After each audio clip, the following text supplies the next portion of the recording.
Okay, അപ്പം machine independent macro processor ഫീച്ചേഴ്സാണ് നമ്മൾ നോക്കിക്കൊണ്ടിരുന്നത്. അപ്പോൾ അതിനകത്ത് കോൺകാറ്റിനേഷൻ ഓഫ് മാക്രോ പാരാമീറ്റേഴ്സ്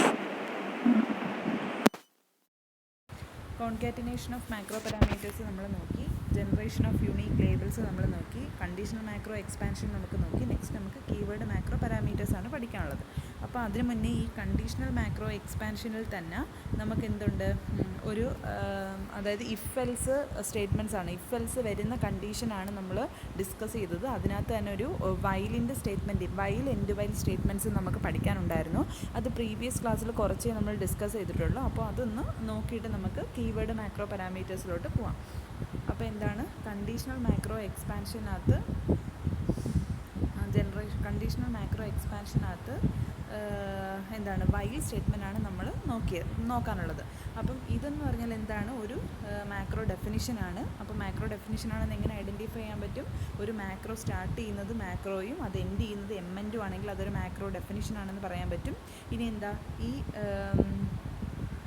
എൻ്റെ റെക്കോർഡ് കൗണ്ടർ എന്ന് പറഞ്ഞത് EORCT, end of record counter എന്ന് പറഞ്ഞു കഴിഞ്ഞാൽ എന്താണ്, ഒരു എന്താണ് കണ്ടീഷണൽ മാക്രോ എക്സ്പാൻഷനിൽ വരുന്ന എന്താ ഒരു അതിനകത്ത് നമ്മൾ പറഞ്ഞില്ലേ, അതിനകത്ത് ഐറ്റംസ് ഉണ്ടെന്ന് നമ്മൾ മാക്രോ ടൈം വേരിയബിൾ എന്ന് പറഞ്ഞില്ലേ. അപ്പം ആ ഒരു മാക്രോ ടൈം വേരിയബിളാണ് അതിനകത്ത് എൻഡ് ഓഫ് റെക്കോർഡ് കൗണ്ടർ എന്ന് പറഞ്ഞു കഴിഞ്ഞാൽ. എങ്ങനെയാണത് മാക്രോ ടൈം വേരിയബിൾ ആകുന്നത്? അത് എന്താണ്, ഒരു ആർഗ്യുമെൻറ്റും അല്ല, ആംബ്രസിലാണ് സ്റ്റാർട്ട് ചെയ്യുന്നതെങ്കിൽ ആ ടൈപ്പ് ഓഫ് വേരിയബിൾസിനെയാണ് നമ്മൾ എന്ത് പറയുന്നത്, മാക്രോ ടൈം വേരിയബിൾ എന്ന് പറയുന്നത്. അപ്പോൾ അതിൻ്റെ വാല്യൂ നമുക്ക് സെറ്റ് ചെയ്ത് കൊടുക്കാൻ പറ്റും. Ampersand end items of EOR, ഈ എൻ ഐറ്റംസ് എന്താണെന്നുള്ളത് നമ്മൾ ഇനി നോക്കും. അപ്പം എന്താ, അതിനുശേഷം നമ്മൾ എന്ത് ചെയ്യുക, ഇവിടെ ഒരു വൈൽ സ്റ്റേറ്റ്മെൻറ്റ് ഉണ്ട് കണ്ടോ, വൈൽ തുടങ്ങിയിട്ടുണ്ട്. ആ വൈലിനെ എൻഡ് ചെയ്യുന്നത് എൻഡ് ഡബ്ല്യു എന്ന് പറഞ്ഞാൽ എൻഡ് ഓഫ് വൈൽ എൻഡ് ചെയ്തിട്ടുണ്ട്. ഇനി നമ്മൾ ഈ മാക്രോനെ എങ്ങനെയാണ് ഇൻവൊക്കേഷൻ സമയത്ത് എങ്ങനെയാണ് ഈ മാക്രോ എക്സ്പാൻഡ് ചെയ്യുന്നതെന്നാണ് നമ്മൾ പഠിക്കുന്നത്. അപ്പം നമ്മൾ മാക്രോനെ ഇൻവൊക്കേറ്റ് ചെയ്യുന്നത് ഈ ഒരു ഫോർമാറ്റിലായിരിക്കും നമ്മൾ മാക്രോനെ ഇൻവൊക്ക് ചെയ്യുന്നത്. Read buff F2, buffer. Read buff എന്ന് പറഞ്ഞാൽ എന്താണ്, മാക്രോയുടെ പേരാണ്. എന്നിട്ട് എന്താ, അതിനകത്ത് കൊടുക്കുന്ന ആർഗ്യുമെൻറ്റ്സിലുള്ള ഓരോ വാല്യൂവിനെയും ഈ കറസ്പോണ്ടിങ് വാല്യൂസ് കൊണ്ടായിരിക്കും റീപ്ലേസ് ചെയ്യുക. അപ്പോൾ എന്താ, F2, ബഫർ, ലെങ്ത്, 000304. അപ്പോൾ എന്താ, എന്തൊത്തിൽ വന്നത് റീപ്ലേസ് ആവും?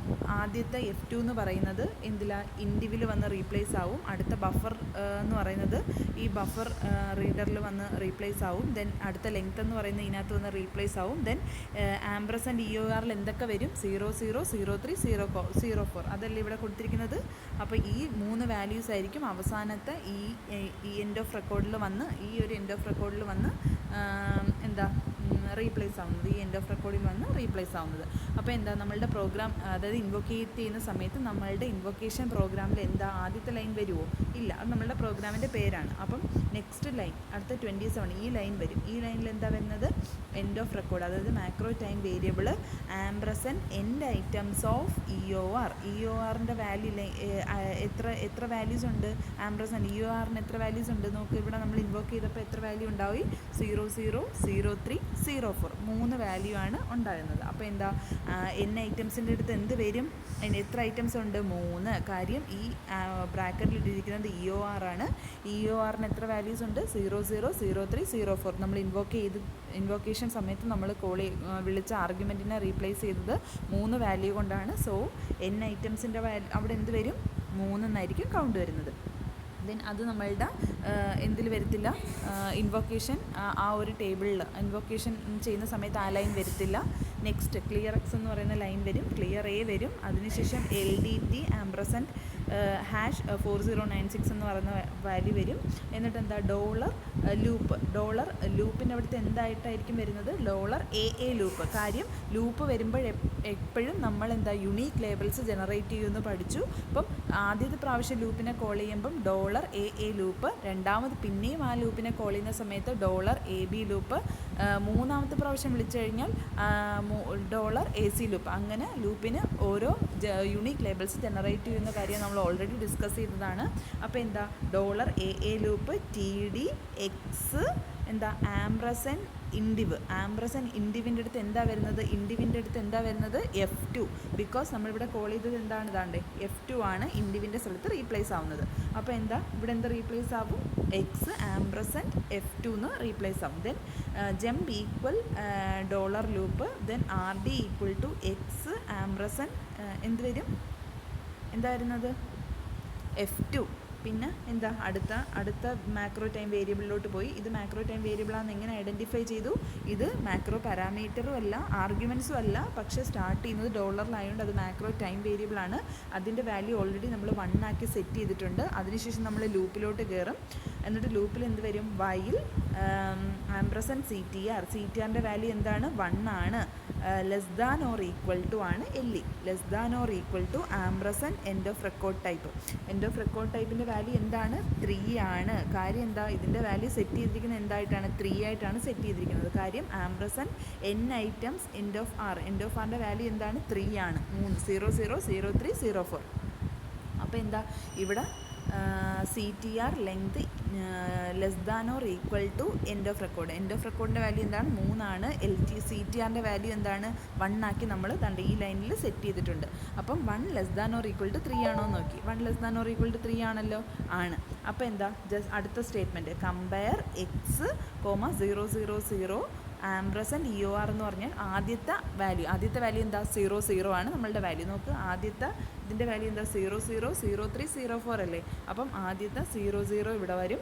അപ്പം എങ്ങനെ വരും, കമ്പയർ ഈക്വൽ ടു എക്സ് 0 0 0, ഈ 4 0യും വരും. അതിൻ്റെ കൂടെ എന്താ എൻഡ് ഓഫ് റെക്കോർഡിൻ്റെ ആദ്യത്തെ വാല്യൂ 0 0യും കൂടെ ആഡപ്പ് ആവും. എന്നിട്ട് അതിൻ്റെ അടുത്ത ലൈനും എക്സിക്യൂട്ട് ചെയ്യും. പിന്നെയും എൻഡ് വൈൽ വരും. പിന്നെയും ഈ ലൂപ്പ് റിപ്പീറ്റ് ചെയ്യും. അന്നേരം എന്ത് ചെയ്യും, ലൂപ്പ് റിപ്പീറ്റ് ചെയ്യുമ്പോഴത്തേക്കും പിന്നെ എന്താ അടുത്ത ലൂപ്പല്ലേ. അപ്പം ആംബ്രസൻ എ ലൂപ്പ് കഴിഞ്ഞു. അപ്പോൾ ആംബ്രസൻ AB ലൂപ്പ് അടുത്ത ലൂപ്പിലോട്ട് പോയി. അടുത്ത ലൂപ്പ് വരുമ്പോൾ പിന്നെയും ചെക്ക് ചെയ്യും CTR length equal to ampersand. അപ്പോൾ CTRൻ്റെ വാല്യൂ എന്താണ് 1 less than or equal to, ആദ്യം നമ്മൾ 0 0 എടുത്തു. അടുത്ത വാല്യൂ എന്താണ് 0 0 3 ആണ് നമ്മൾ ഇൻവോക്ക് ചെയ്തത്. അപ്പം നെക്സ്റ്റ് അപ്പം എന്താ 0 0 less than or equal to 0 0 0 0 3 0 0 3 ആണോ നോക്കി. അപ്പോൾ ആണ്. പിന്നെയും ലൂപ്പ് എക്സിക്യൂട്ട് ചെയ്യും. അതിനുശേഷം പിന്നെയും അടുത്ത വൈൽ ലൂപ്പിലോട്ട് കയറും. ആംബ്രസൻ CT ലെസ് ദാനോ, CTയുടെ value 1 less than or equal to 0 4 ആണോ എന്ന് ചെക്ക് ചെയ്യും. എന്നിട്ട് എന്താ പിന്നെയും ലൂപ്പ് എക്സിക്യൂട്ട് ചെയ്യും. അതിനുശേഷം ലൂപ്പിൽ നിന്ന് എന്താണ് കണ്ടീഷൻ ഫോൾസ് ആകുമ്പോൾ ലൂപ്പിൽ നിന്ന് എക്സിറ്റ് ചെയ്തിട്ട് അടുത്ത ലൈൻ എക്സിക്യൂഷൻ നടത്തും. അപ്പോൾ ഒരു മാക്രോനെ ഇൻവോക്കേറ്റ് ചെയ്യുമ്പോൾ വൈലും എൻഡ് വൈൽ സ്റ്റേറ്റ്മെൻറ്റ്സും വരുമ്പം ഇങ്ങനെയായിരിക്കും നമ്മളുടെ എക്സിക്യൂഷൻ പെർഫോം ചെയ്യുന്നത്. അപ്പം അതാണ് കണ്ടീഷണൽ മാക്രോ എക്സ്പാൻഷനിൽ നമുക്ക് നോക്കാനുള്ളത്. ഓക്കെ.